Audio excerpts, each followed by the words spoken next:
یا رب محمد وآل محمد صلی علی محمد وآل محمد وعجل فرج آل محمد اللہم صلی علی محمد وآل محمد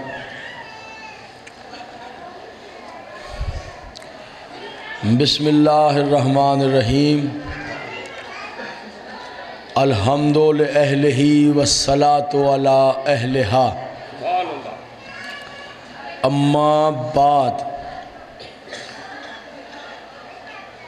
قال نبی صلی اللہ علیہ وآلہ وسلم علی منی وانا منہ صلوات سارے صاحب انتہائی واجب الاحترام سامعین، سلسلے کی یہ آخری مجلس ہے اور اس مجلس کی حیثیت یہ ہے کہ یہ امام عالی مقام کے سویم کے سلسلے میں منعقد کی گئی ہے، اس لیے اس مجلس میں فضائل کا جو دورانیہ ہے وہ بہت کم ہوگا۔ میری کوشش ہوگی کہ میں زیادہ سے زیادہ تاریخ کے حوالوں سے آج کے دن کے حالات آپ کے سامنے پیش کر سکوں۔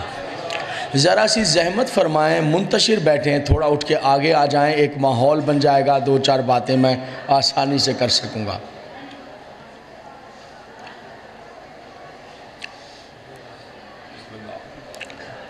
یہ درخواست میں نے سب سے کی ہے، اگر ادھر آ جائیں گے ایک ماحول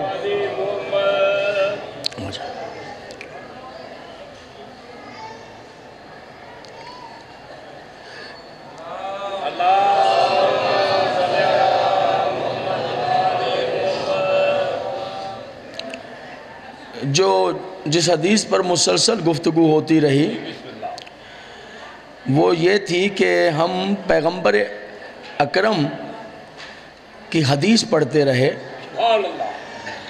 اور تاریخ علی ابن ابی طالب کی بیان کرتے رہے، اور وہ حدیث جو ہے وہ سارے معاملات خود سنوارتی رہی۔ پیغمبر نے فرمایا کہ میں علی مجھ سے ہے اور میں علی سے ہوں۔ سبحان اللہ۔ یہ منزل کسی کو بھی نہیں ملی کائنات، اسے منیت کی منزل کہتے ہیں، اور میں صحیح بخاری شریف سے یہ حدیث آپ کی خدمت میں پیش کرتا رہا۔ بظاہر 3 ہی حدیثیں صحیح بخاری نے لکھی ہیں، لیکن کمال کر دیا ہے امام بخاری رحمت اللہ علیہ، پہلی جگہ ٹھیک، امام بخاری رحمت اللہ علیہ نے کمال کر دیا ہے۔ حدیثیں 3 ہی لکھی ہیں لیکن کمال کر دیا ہے، اور یہ حدیث دیکھیے، یہ شرف کسی کو ملا ہی نہیں کہ یہ کہہ دیا ہو کہ تو مجھ سے ہے اور میں تجھ سے، تو مجھ سے ہے اور میں تجھ سے ہوں۔ یاد رکھیے گا میرے محترم سامعین، کوئی نبی اس وقت تک نبی بنا ہی نہیں جب تک علی کی ولایت کا اقرار نہیں کرے۔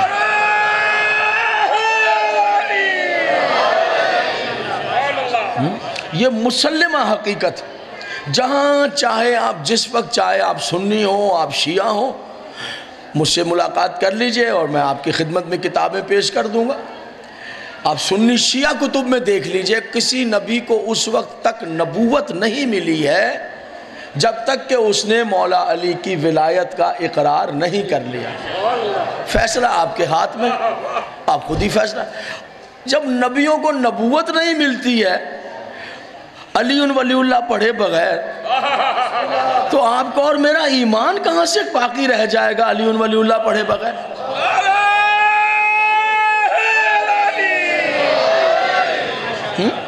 مجھے آپ بتائیں، نبی تو بنتا نہیں بغیر ولایت علی کے اقرار کے، تو مومن کیسے بن جائے گا ولایت علی کے اقرار کے بغیر؟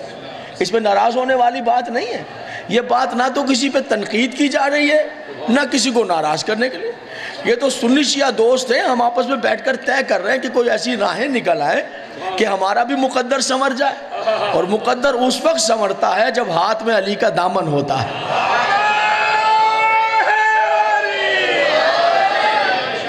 اللہ آپ سب کی زندگیاں، بات بہت فضائل کی حد تک مختصر ہوگی لیکن بہت جامع گفتگو، بہت جامع گفتگو ہے۔ اس وقت تک نہیں سنورے گا آپ کا مقدر، اور اس وقت تک ایمان آپ کو قبول ہی نہیں کرے گا۔ ایمان داخل ہی نہیں ہوتا دل میں، ایمان دل میں داخل، عشق مصطفیٰ سینے میں اترتا نہیں جب تک کہ علی سینے میں داخل نہ ہو جائے۔ باتیں ہیں بڑی عجیب و غریب، مگر کیا کریں، لکھی ہیں سب علماء کرام نے اور پڑھنی پڑتی ہیں بہت خطرناک، لیکن لکھی اسی لیے کہ ان باتوں کو پڑھ لیں اور خوف زدہ ہو جائیں کہ ولایت علی کا معاملہ کتنا سخت ہے۔ قبلہ عالم، ولایت علی کا معاملہ واحد وہ معاملہ ہے جس سے انسان کی شرافت پہچانی جاتی ہے، اور فقط یہ اپنی شرافت نہیں، ماں کی شرافت بھی اسی سے پہچانی۔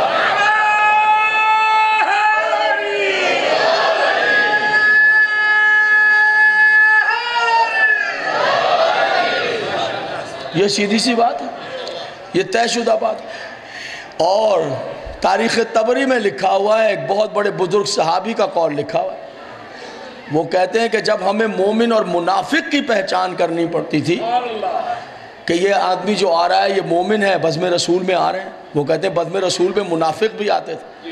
میں ہر بات جتنی پڑھتا آیا ہوں، جو باتیں بہت زیادہ کنٹروورشل ہو سکتی تھیں یا بہت زیادہ نازک ہو سکتی تھیں یا بہت زیادہ دل کو متاثر کر سکتی تھیں یا بہت زیادہ کنٹراڈکشن پیدا کر سکتی تھیں یا بہت زیادہ جو ہے انسان کے لیے کہیں نہ کہیں پریشانی کا سبب میں نے رک کر اس کے حوالے نوٹ کروا دیے آپ کے سامنے، تاکہ آپ وہاں جا کر دیکھ لیں اور پڑھ لیں کہ کیا لیں۔ تاریخ طبری میں قول ہے، بہت معتبر صحابی کا قول، کہ بزم رسول میں منافق بھی آتے تھے، مومن تو آتے ہی تھے پر منافق بھی آ جاتے تھے، چونکہ منافق کہتے ہیں اس کو کہ جس نے دشمنی جو ہے اندر رکھی ہوئی ہو۔ اب یہاں سے کیا پتہ چلے گا بھائی؟ دیکھیں نا، میں آپ کے بارے میں کیا سوچ رہا ہوں آپ میں سے کسی کو پتہ نہیں، آپ میرے بارے میں کیا سوچ رہے ہیں میں کسی کو معلوم نہیں، یہاں کی بات کیا پتہ چلے گی؟ پتہ نہیں چل سکتی کچھ بھی۔ اب جو رسول اللہ کا دشمن چلا آ رہا ہے، دل میں دشمنی جو ظاہر ہے وہ تو پکڑا گیا، پتہ لگ گیا کافی، لیکن جو اس لیے کا منافقت خطرناک چیز ہے، وہ بن کے آ رہا ہے دوست اور اندر سے ہے دشمن، تو بھئی خطرناک ہے کہ بھئی دشمن آ رہا ہے رسول کی بز میں، پتہ نہیں کیا دشمنی کرے گا۔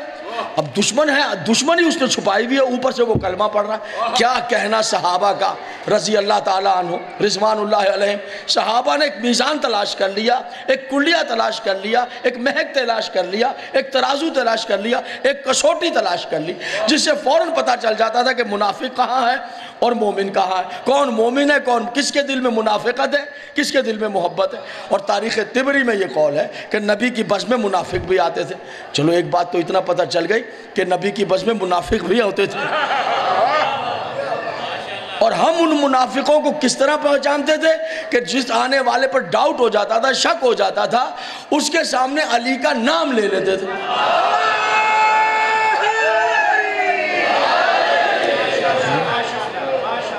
بسم اللہ بسم اللہ بسم اللہ بسم اللہ، اس کے سامنے علی کا نام لے لیتے تھے۔ کمال ہے نام علی کہ ادھر نام علی آیا، ادھر منافقت کی منافقت جو ہے وہ چہرے پر آ گئی، ادھر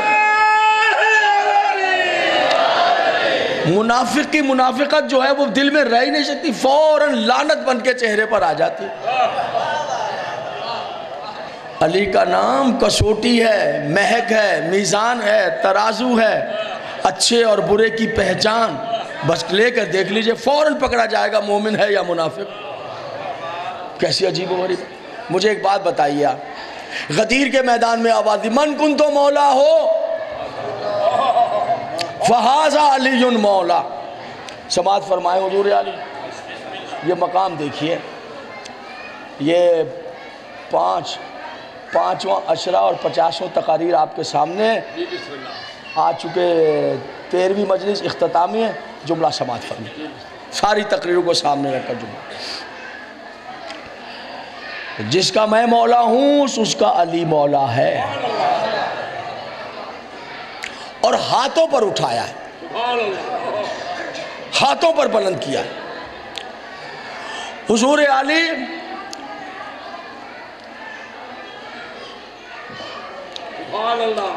کوئی ہے کوئی اندر؟ شور بہت زیادہ ہے، پہلے کبھی نہیں تھا شور، بہت زیادہ شور۔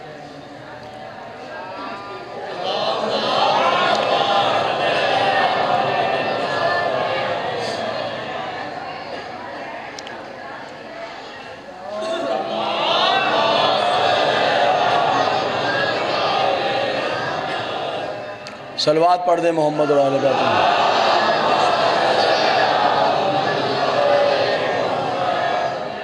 آج تو آپ کے اپنے آدمی بہت سارے ایبسینٹ ہیں، اپنے آدمی آپ کے غائب ہیں، جو انتظامیہ کے ہیں، جو یہاں کے، وہی غائب ہیں سب ہیں۔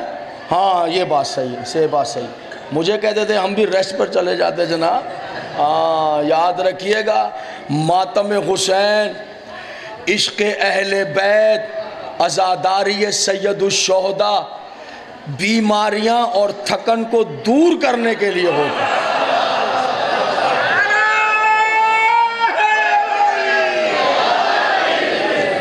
جو ماتمی کہہ دے میں تھکا ہوا ہوں، اس کو میرے پاس لے آئیں، آج اسے آج مجھ سے ملاقات کروائیں، جس ماتمی کے منہ پہ تھکن کا لفظ آ جائے، ٹھیک ہے؟ خدا کی قسم کروڑ بیماریاں انسان کے بدن سے نکل جاتی ہیں، سچی بات بتاؤ، اور کروڑوں بلائیں انسان سے دور ہو جاتی ہیں جب ماتمی ماتم کے حلقے میں آ جاتے ہیں۔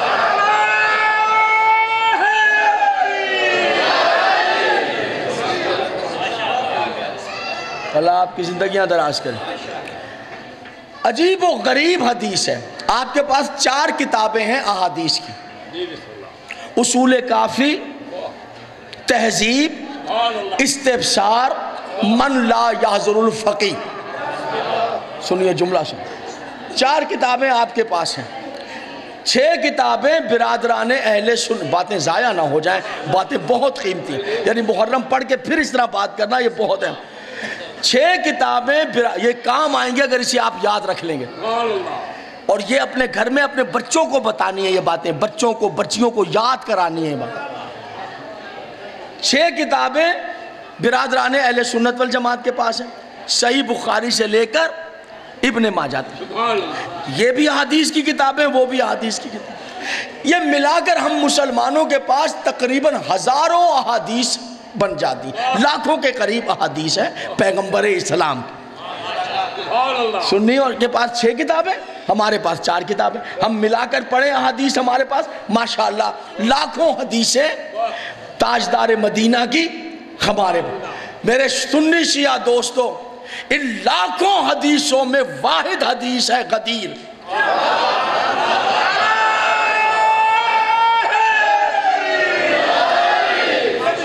واحد حدیث ہے غدیر، جس حدیث کے بعد پیغمبر نے اعلان کیا، لاکھوں حدیثیں، من کنتو مولا فہذا علی مولا، جس کا میں مولا ہوں اس کا علی مولا۔ پھر واحد حدیث ہے حدیثوں میں یہ غدیر، جس کے بعد پیغمبر نے دعا کے لیے ہاتھ اٹھائے اور کہا میرے اللہ جو تو نے مجھے حکم دیا میں نے پہنچا دیا، اب میں تیرا محمد تجھ سے دعا مانگتا ہوں، جو علی کی ولایت کو قبول کرے اس پر اپنی رحمت کرنا، جو علی کی ولایت کو ٹھکرائے اس پر عذاب نازل۔ واحد حدیث،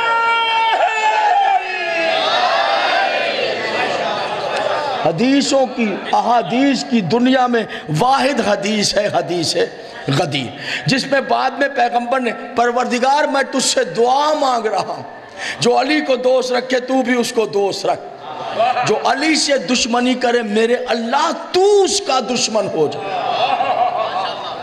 تو اس کا دشمن ہو جا۔ پڑھوں ابھی یا بس ابھی ایک راز اور پڑھوں؟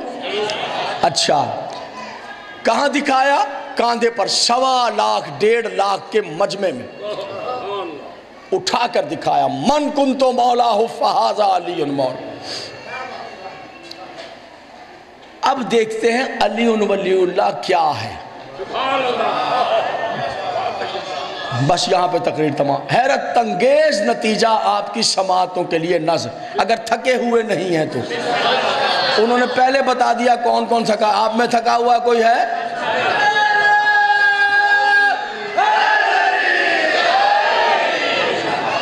تھکے ہوئے تو نہیں ہے؟ تھکے ہوئے تو نہیں ہیں جناب؟ اللہ آپ کی زندگیاں ذرا پیچھے جو لوگ بیٹھے، میں نے کہا میں جو کچھ پورے محرم پڑھتا رہا ہوں اسے سائڈ میں رکھیے، یہ جملہ سنیں، یہ استدلال سنیں، قیمتی استدلال آپ کی سماعتوں کے لیے ہدیہ، اور آپ پانچوں اشرے ذہن میں رکھ کر پھر یہ استدلال سماعت۔ 1.25 لاکھ کے مجمع میں دکھا ہے قبلہ، ایک شخص آپ کو ملتا ہے مسلمان، وہ کہتا ہے میں نماز پڑھتا ہوں، روزہ بھی رکھتا ہوں، حج بھی میں نے کیا ہے، زکوٰۃ بھی دیتا ہوں، فرشتے کو نہیں مانتا۔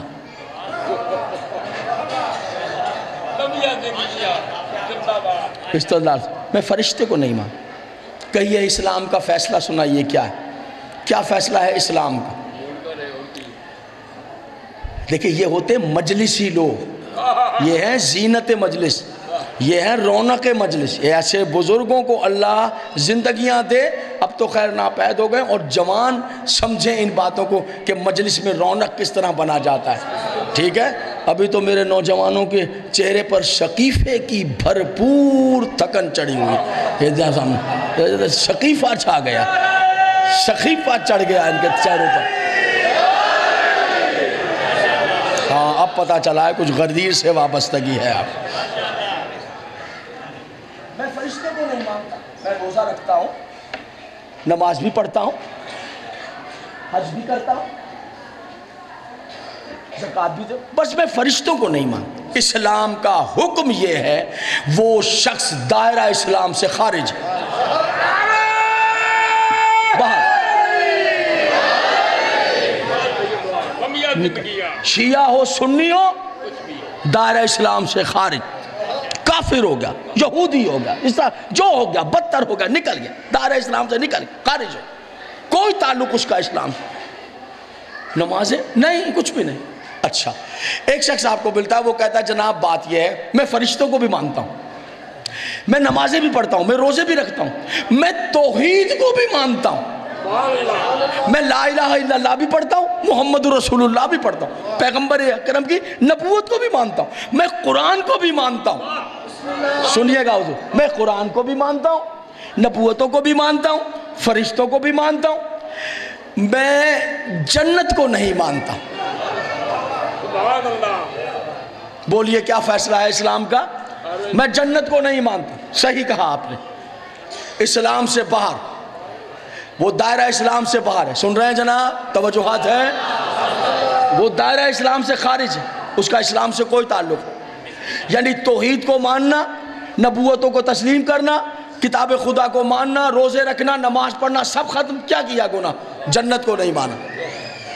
اچھا ایک شخص کہتا ہے جی میں جنت کو بھی مانتا ہوں، ملائکہ کو بھی مانتا ہوں، توحید و رسالت کو بھی مانتا ہوں، قرآن و کعبے کو بھی مانتا ہوں، میں حج و زکوٰۃ کو بھی مانتا ہوں، میں جہنم کو نہیں مانتا۔ ہے سن رہے ہیں قدردان بیٹھے ہوئے، میں جہنم کو نہیں، صاحبان ذوق تشریف فرمائے، میں جہنم کو نہیں مانتا۔ میں اس لیے پڑھ رہا ہوں کہ یہ آخری تقریر ہے اور اس کو برقرار رہنا ہے اور کہیں پر پیغام پہنچانا ہے۔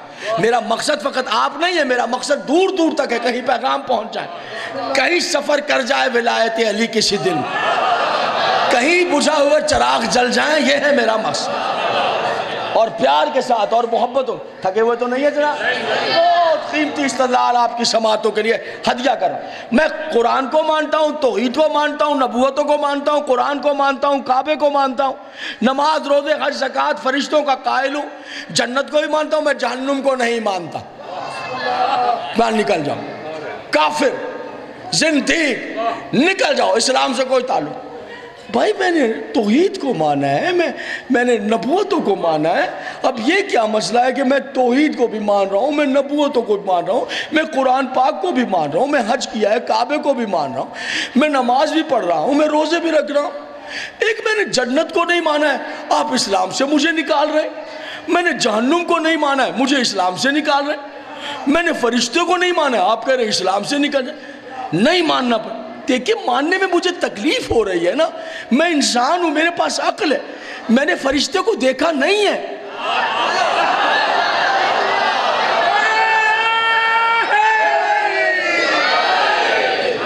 میں نے جنت کو دیکھا نہیں ہے، میں نے جہنم کو نہیں دیکھا ہے نا، میں اس لیے نہیں مان رہا ہوں۔ بس میں نے مان لیا ہے توحید کو، کافی نہیں ہے۔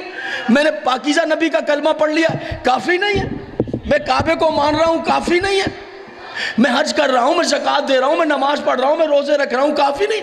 میں نے نہیں دیکھا ہے نا جنت کو، میں نے نہیں دیکھا ہے، میں نے نہیں دیکھا ہے نا ملائکہ کو، میں نے نہیں دیکھا ہے نا کوثر کو، میں نے نہیں دیکھا ہے نا پل صراط کو، میں نے نہیں دیکھا ہے نا میزان کو، میں نے نہیں دیکھا ہے نا جہنم کو، میں کیسے مان لوں؟ دیکھا ہو یا نہ دیکھا ہو، ماننا پڑے گا۔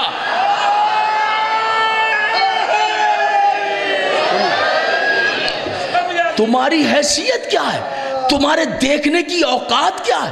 تمہارے دیکھنے کی حیثیت کیا ہے؟ تم نے دیکھا ہے اور تم نے نہیں دیکھا ہے، تم کس طرح کس قابل ہو، اور تم کس کھیت کی بولی، اور تمہارا دیکھنا کس قابل ہے کہ تم نے دیکھا ہے تو مانو گے اور تم نے نہیں دیکھا ہے تو نہیں مانو گے۔ ماننا پڑے گا۔ کیوں؟ میرے مصطفیٰ نے جو کہا ہے، میرے مصطفیٰ نے جو کہا ہے تمہیں ماننا پڑے گا۔ میرا مصطفیٰ کہہ رہا ہے، نظر نہیں آ رہا، وہ کہہ رہا ہے جنت ہے، ایک منٹ پڑھ لیجئے، جنت ہے تو تمہیں ماننا پڑے گا جنت ہے۔ دیکھا ہے یا نہیں دیکھا ہے؟ خدا کے لیے توجہ فرمائیے۔ تم نے دیکھا ہے، سنیے گا صاحب، سنیے گا، تم نے دیکھا ہے یا نہیں دیکھا ہے؟ میرے رسول نے کہہ دیا ہے مانو، اس نے کہا ہے جنت ہے تو مانو، چاہے نہیں دیکھی ہے تب بھی مانو۔ اس نے کہہ دیا ہے کہ صراط ہے، نہیں دیکھا ہے تو بھی مانو۔ اس نے کہا ہے میزان ہے، نہیں دیکھا ہے تو بھی مانو۔ میرا مصطفیٰ کہہ رہا ہے جہنم ہے تو بس ہے، مانو۔ میرے سنی شیعہ دوستوں، میں انصاف چاہتا ہوں، جو مصطفیٰ کہے فقط کہے، دکھائے نہیں، اگر وہ نہیں مانو گے تو کافر جسے 1.25 لاکھ کے مجمع میں دکھائے،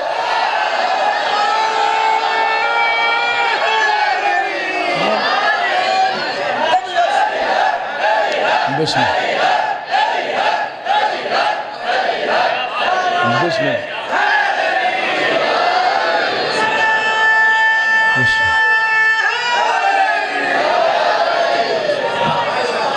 اللہ آپ سب کو زندگیاں دے، پروردگار آپ کو شاد و آباد رکھے۔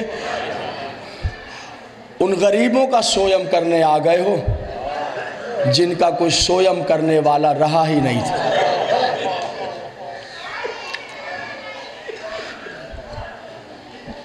جن کا سویم کرنے والا رہ ہی نہیں گیا تھا۔ ہاں میں جانتا ہوں، بہنیں تھیں اس کی، بیٹیاں تھیں اس کی، بیٹا تھا اس کا۔ وہ بیٹا کیا سویم کرتا جس کے ہاتھ بندھے ہوئے تھے؟ وہ بہنیں کیا سویم کرتی جن کے بازو یہاں بندھے ہوئے تھے؟ اللہ آپ کو سوائے غم مظلوم کربلا کے کسی غم میں نہ رلائے۔ مالک آپ کی زندگیاں دراز کرے، اللہ آپ کو شاد و آباد رکھے۔ ارباب عزا، شام غریباں ڈھل گئی، سینے پہ سونے والے رات ریت پہ سو کے گزار چکے۔ ساری رات بہنیں بھائیوں کے بچے ڈھونڈتی رہیں۔ المان الحفیظ، الحافظ والحفیظ کی صدائیں بلند ہو۔ خیام اہل بیت میں الحافظ والحفیظ کی صدائیں بلند ہوتی رہیں۔ 11 محرم ہوئی، کارواں چلا، جلے ہوئے کناز سے اٹھ کر بہن میدان میں آ گئی۔ ماتمداران حسین ایک مقام پہ رک کر کہنے لگی، ام کلثوم، تلۂ زینبیہ پر دیکھا تھا، بھائی گرا تو یہیں پر تھا۔ کہا بہن یہ جو پتھروں کا ڈھیر ہے۔ بی بی نے پتھر ہٹائے، بھائی کی لاش ظاہر ہوئی، بہن نے ماتم شروع کیا۔ بہن نے ماتم شروع کیا، کربلا کی زمین میں زلزلہ آنا ہے، قیامت کے آثار ہویدا ہوئے۔ عمر بن سعد نے کہا شمر علی کی بیٹی کا ماتم روک ورنہ قیامت آ جائے۔ عزاداروں میں کس طرح پڑھوں آپ کے سامنے، بڑے ادب کا مقام ہے، اولاد زہرا پر گفتگو ہے، بہت ادب سے سننے اور ادب سے، بس مصائب تو یہی ہے کہ کچھ اشاروں میں باتیں کی جائیں ورنہ کہاں انسان برداشت کرتا ہے۔ بس بی بی کے ہاتھ باندھ دیے گئے، ماتم رک جائے گا۔ عزاداروں ہاتھ بند گئے، زینب نے پیشانی بھائی کی لاش پہ پڑے ہوئے پتھروں سے مارنا شروع، واہ غربتا واہ محمدہ، پیشانی اطہر زخمی ہوئی، خون نکلا، رسیاں کھینچی جانے لگی۔ یہ کہہ کر بھائی کی لاش سے اٹھ گئی، جا تو رہی ہوں لیکن زہرا کے لال وعدہ کرتی ہوں تیری بہن ہوں، قیامت تک تیرا ماتم بھی زندہ رہے گا، اور وعدہ کرتی ہوں جہاں تیرے ماتمی جمع ہو جائیں گے میں شام چھوڑ کر وہاں آ جاؤں، ہاتھ اٹھا کر ان کے لیے دعائیں مانگوں۔ آج ہم دعا مانگ رہے ہیں، بی بی اللہ کرے آپ کا روزہ دوبارہ آباد ہو جائے، اللہ ان لوگوں کی حفاظت فرمائے، سید حسن نصر اللہ ان کے ساتھی جو آپ کے روزے کی حفاظت میں جان قربان کر رہے ہیں، اللہ کرے دوبارہ راہیں کھل جائیں، دوبارہ عزاداری ہو جائے۔ جناب سکینہ کو ان کے بابا کا پرسہ دینے عزادار جائیں، بہن کو بھائی کی تعزیت دینے عزادار جائیں۔ قافلہ آگے بڑھ گیا، جنگل ہے اور زہرا کے گلشن کے پھول، بیاباں ہے اور نبی کی آل کی لاشیں بکھری پڑی۔ دیکھیں کہ ذرا اس شام کو، اس رات کو، یہ چاروں طرف بن میں لاشیں بکھری پڑی۔ ہائے غربتا واہ مصیبتا، جن کو پیار کرتے کرتے مائیں تھکتی نہیں تھی، آج ان کی لاشیں پامال ہوئی صحرا میں بکھری پڑی۔ کارواں آگے چلا گیا، لاشیں رہ گئی۔ جس جنگل میں لاشیں پڑی ہوں، میں تاریخ کو تھوڑا آگے بڑھ کر دیکھنے کی کوشش کرتا ہوں۔ وہاں دو کام ہوتے ہیں جہاں لاشیں پڑی ہوں، لاش پڑی ہوں، دو کام۔ ایک تو تعفن اٹھنے لگ جاتا ہے، بدبو پھیل جاتی ہے، جہاں لاش پڑی ہو وہاں بدبو پھیلتی ہے۔ دوسرا جنگل کے جانور آ کر لاشوں کو نقصان پہنچاتے۔ کربلا کے بن میں بھی لاشیں ہیں، لیکن بتاؤں آپ کو، مقاتل نگار لکھتے ہیں کہ ہر زخمی کے زخموں میں سے ایسی خوشبو آ رہی تھی کہ پورا جنگل مہک رہا تھا۔ لاشوں میں سے شہداء کے ایسی خوشبو تھی پورا جنگل، اور جنگل کے جانور آئے ضرور، مگر کیا لاشوں کو نقصان پہنچانے؟ نہیں، جانوروں نے لاشوں کو گھیر لیا، فرزند رسول کی لاش کو گھیر لیا، اور جنگل کے جانور اپنا سر زمین پہ پٹکتے جاتے تھے اور زبان بے زبانی سے کہتے تھے مدینہ اجڑ گیا۔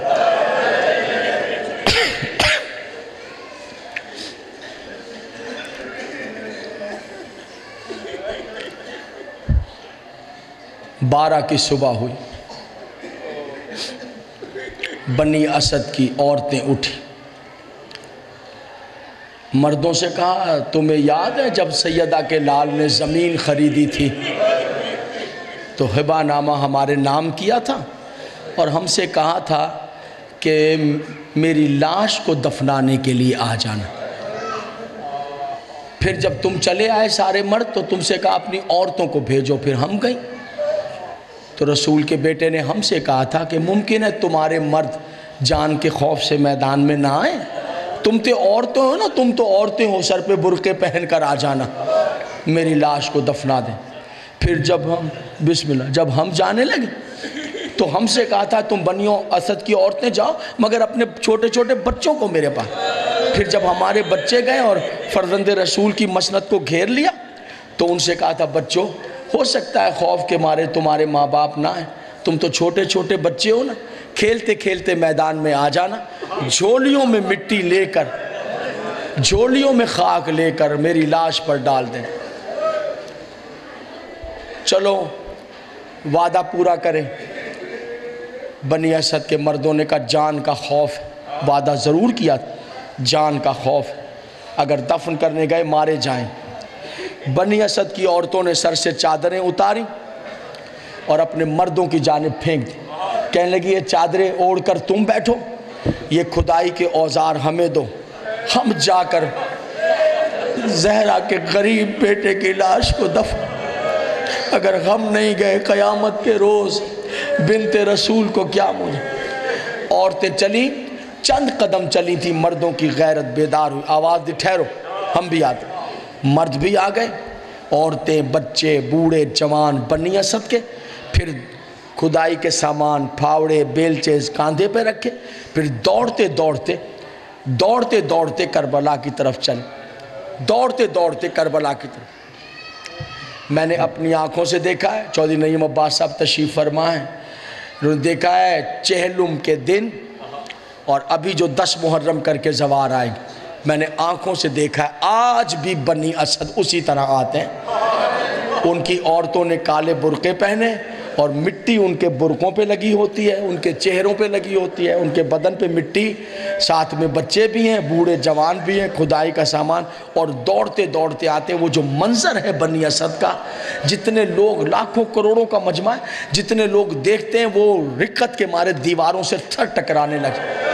وہ دوڑتے آتے ہیں، عورتیں ان کے ساتھ ہوتی ہیں، بچے، اور قبر حسین کی طرف دیکھ کر کہتے ہیں رسول کے بیٹے ہم تجھے دفن کرنے آئے، ہم اپنا عہد پورا کرنے آئے، ہم اپنا وعدہ پورا کرنے آئے۔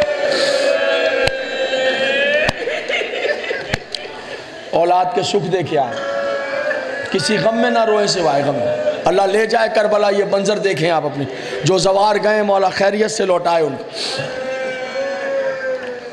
میدان میں آ گئے، گھبرائے ہوئے، بار بار سوئے کوفہ دیکھ رہے ہیں، ایسے نہ ہو کہ ہماری جان پہ بن جائے، کوئی دیکھ لے، جلدی کرو دفن کریں لاش۔ مگر کس طرح پہچانے کہ رسول کے بیٹے کی لاش؟ لاش تو پہچانی جاتی ہے سر سے، سر تو نیزے پہ سوار ہو کے سوئے کوفے چلا گیا، پریشان، حیران، اب کیا کریں، ڈر رہے ہیں، بار بار کوفے کی جان، یکا یک کوفے کی سمت سے گرد اٹھی، گھوڑے سوار ظاہر، سب نے کہا مارے گئے، بس اب ہمارے بچنے کا کوئی سامان، بچے عورتوں سمیت مر جائیں گے، جلدی کرو، ٹیلوں کے پیچھے چھپو، ٹیلے کے پیچھے جان بچائیں، جلدی عورتیں، بچے، سارے بنی اسد ٹیلوں کے پیچھے چھپ گئے۔ جوان گھوڑے سوار، گھوڑا دوڑاتا ہوا قریب آ گیا، ٹیلے کے قریب آیا، گھوڑے سے اترا بھی نہیں، ان کی جانب دیکھا بھی نہیں، خوب رو نوجوان، آواز دی بنی اسد ٹیلوں کے پیچھے سے باہر آؤ، تمہیں نقصان پہنچانے نہیں تمہاری مدد کرنے آیا ہوں۔ سویم پڑھ رہا ہوں امام حسین علیہ السلام کو، میں نے کہا تھا میں تاریخی حوالوں سے پڑھوں۔ سن رہے ہیں مصائب، تاریخ کے ساتھ مصائب سن رہے ہیں؟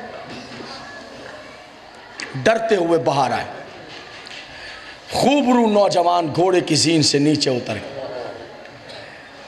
دیکھ کر کہنے لگا یہی جاننا چاہتے ہو نا زہرا کے غریب بیٹے کی لاش کہاں ہے؟ اللہ اکبر، یہ فرما یہ پتھروں کا ڈھیر ہٹاؤ، رونے کے لیے یہ کافی نہیں ہے، جسے زہرا نے چکیاں پیس کر پالا ہے، یہ پتھروں کا ڈھیر ہٹاؤ۔ بنی اسد نے پتھروں کا ڈھیر ہٹایا، غریب کی زخمی لاش ظاہر ہو گئی، سر بریدہ لاش۔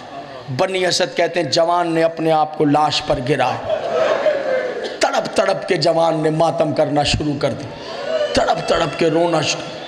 ہم مطمئن ہو گئے یہ ہمیں نقصان پہنچانے نہیں آئے، ہمیں فرزند رسول کی میت کا بھی پتہ چل گیا۔ خیر ہم نے قدم تھام کے ہم نے کہا اتنا تو بتا دیجئے کہ آپ کون ہیں؟ جوان نے کوئی جواب نہیں دیا، کئی بار پوچھا، جب جواب نہ دیا تو رو کے بنی اسد نے کہا اس غریب کا واسطہ، اس کی لاش سے نپٹ کے رو رہے ہو، اتنا کہنا تھا، چیخ مار کے جوان نے کہا اسی کا بے کس بیٹا، اسی غریب کا دکھیارا بیٹا۔ حیران ہو کے بنی اسد نے کہا اس کے بیٹے، اس کا تو کوئی بیٹا بچا ہی نہیں، اس کے تو سارے بیٹے اس کی آنکھوں کے سامنے ذبح کر دیے گئے، اس کا تو کوئی بیٹا زندہ نہیں رہا، ایک بیمار بیٹا بچا تھا، قیدی بنا کر گلے میں توق ڈال کر ظالم اپنے ساتھ لے گئے، کوئی بیٹا اس کا بچا۔ رو کر کہا میں وہی سجاد ہوں، میں وہی، آپ تو قیدی ہو گئے، وہ قید دین بچانے کے لیے ہماری اختیاری ہے، قانون قدرت ہے، معصوم کو غیر معصوم دفن نہیں کر سکتا۔ میں اعجاز امامت سے اپنے بابا کو دفن کرنے کے لیے آیا۔ بنی اسد کہتے ہیں گنج شہیدہ تیار کی چوتھے امام، گنج شہیدہ میں لا لا کر لاشیں رکھیں، حسین کی لاش کے ساتھ علی اکبر کی لاش رکھی، علی اکبر کی لاش کے ساتھ علی اصغر کی، ایک ہی قبر کے اندر۔ ایسا ہی ہے، ایسا ہی ہے۔ زوار جائیں گے تو ایک بات بتاؤں، حسین کی قبر 4 جہت نہیں ہے، 4 جہت نہیں ہے، 6 جہت ہے۔ حسین کی قبر کے اندر ہی علی اکبر بھی ہے، حسین سے لپٹا ہوا آج علی اصغر بھی ہے، پھر حسین کے قدموں کی طرف وہ گنج شہیدہ ہے جہاں حسین کے ساتھی ہیں، جہاں اصحاب و انصار ہیں۔ گنج شہیدہ کہتے ہیں لاشیں اٹھا اٹھا کے سجاد گنج شہیدہ میں رکھتے رہے، اپنے بابا کی قبر بنائی۔ جب ساری لاشیں دفنا چکے، بس تقریر تمام، ہمیں دیکھ کر کہا بنی اسد کوئی چادر ہے؟ ہم نے چادر پیش کی، سجاد نے چادر کو کاندھے پر رکھا، پھر ہمیں کچھ کہے بغیر دریائے فرات کی جانب چل پڑ۔ آپ کو تو پتہ ہے فاصلہ کتنا ہے، زوار جانتے ہیں۔ ہم نے سمجھا بنی اسد کہتے ہیں شاید پیاس لگی ہے تو پانی پینا چاہتے ہیں، ہاتھوں کو جوڑ کر کہا یہیں قیام کریں، ہم نوکر، ابھی پانی ہے، کوئی جواب نہ دیا۔ ہم نے کہا پانی کی سرائیاں پیش کرتے ہیں، ابھی مشکیزیں لگے، کوئی جواب نہ دیا، سیدھے دریا کی جانب چلتے رہے۔ ہم بھی پیچھے پیچھے، ہماری عورتیں، بچے، بوڑھے، جوان۔ سجاد دریا کے کنارے پہنچے، دریا کے کنارے پہنچ کر سجاد نے چادر کو بچھایا، چادر بچھا کے آگے چلے گئے، پھر جھکے ایک کٹا ہوا بازو اٹھائے، واہ غربتا، واہ مصیبتا، پھر جھکے دوسرا بازو اٹھائے، چوم کے چادر پہ رکھا۔ پھر کہتے ہیں سجاد دریا کے کنارے بڑھتے جاتے تھے، لاش کے ٹکڑے اٹھاتے جاتے تھے۔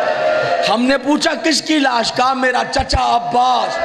ہم نے پوچھا ٹکڑے بکھر گئے؟ کہا اس وقت تک غازی زین سے زمین پر نہیں آیا جب تک غازی کے بدن کے ٹکڑے کٹ کٹ کے دریا کے کنارے پر نہیں بہہ گئے۔ سجاد نے غازی کے ٹکڑوں کو چادر پر رکھا، بس تقریر تمام۔ پھر کہتے ہیں بے اختیار سجاد غازی کی لاش پر گرا، پھر اس طرح تڑپا ہے جیسے بنا پانی کے مچھلی تڑپتی ہے، اس طرح تڑپا ہے کہ ہم نے کہا سجاد مر جائے گا۔